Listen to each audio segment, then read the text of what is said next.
सचिन पांडे ज्यादा अपडेट के लिए फोनलाइन पर जुड़े। सचिन, कहां का ये पूरा मामला है और अब तक इस पूरे मामले पर पुलिस ने कितने लोगों को गिरफ्तार किया, क्या कार्रवाई हुई है?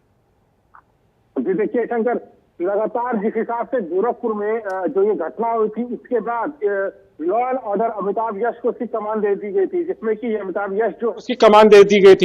अमिताभ यश जो है वो गोरखपुर में ही कल से थे। और उसके बाद अभी की जो ये ताजा अपडेट है कि जो जिन्होंने एनआईटी की छात्र के साथ जो ये घटना हुई थी उसको एनकाउंटर कर दिया गया है, क्योंकि लगातार मुख्यमंत्री पल पल की अपडेट जो है ले रहे थे। और उसके बाद क्योंकि कहा यही जा रहा है कि जो गौ तस्करी में जो अभियुक्त था उसका जो कनेक्शन था वो गोपालगंज से ही माना जा रहा है, तो उसको लेकर के लगातार अमिताभ यश जो थे वहां पर पहुंचे हुए थे। और अभी की बड़ी खबर, बड़ी अपडेट यही है कि उसका जो है एनकाउंटर कर दिया गया है, क्योंकि गांव वालों ने उसको पकड़ा था और उसके बाद पकड़ा जाने के बाद प्रशासन के हवाले किया था। उसके बाद अभी की जो अपडेट है उसमें यही जानकारी प्राप्त हो रही है कि जो पकड़ाया उसका एनकाउंटर पुलिस के द्वारा कर दिया गया है। जी, क्या और भी इसमें गिरफ्तारियां हुई हैं सचिन?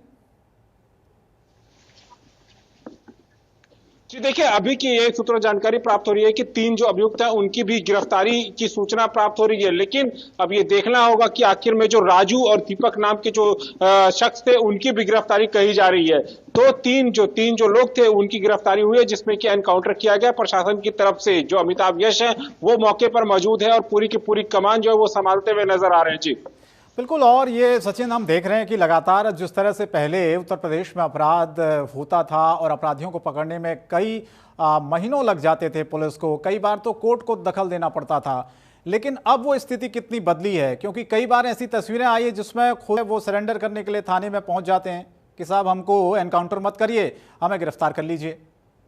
तो ये डर जो बैठा है कानून का अपराधियों में, क्या इससे उत्तर प्रदेश में जो हम कह सकते हैं कि अपराध का ग्राफ जो पहले की अपेक्षा कम हुआ है, स्थिति क्या है फिलहाल?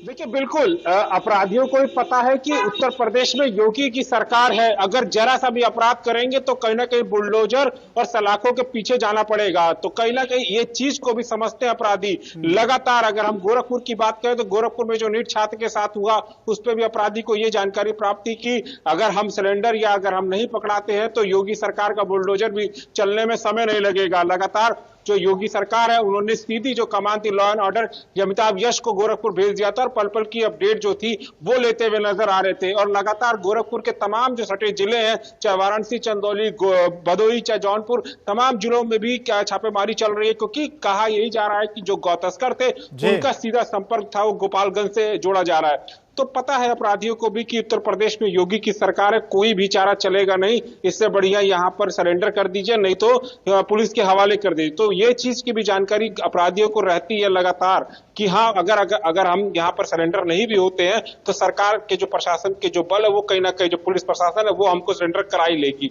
तो ये सारी चीजों के बीच में सीधा जो कह सकते हैं कि अपराधियों में एक दहशत है, क्योंकि अब न्यायालय को पहले दखल देना पड़ता था, लेकिन अब जो है योगी आदित्यनाथ की सरकार है उनको भी इस चीज के बारे में जानकारी है कि सरकार के जो बुलडोजर चलेगा तो वो कहीं के नहीं रह जाएंगे। जी, एक आखिरी सवाल सचिन, कहां पर ये एनकाउंटर हुआ? क्योंकि हम तस्वीर देख रहे हैं कि उसके पैर में, जो आरोपी रहीम है उसके पैर में गोली लगी है, पुलिस वाले उसको लेकर जा रहे हैं, अभी तो शायद उसको अस्पताल में भर्ती कराया होगा। कुछ जांच, कुछ पूछताछ में चीजें सामने निकल कर आई क्या अभी?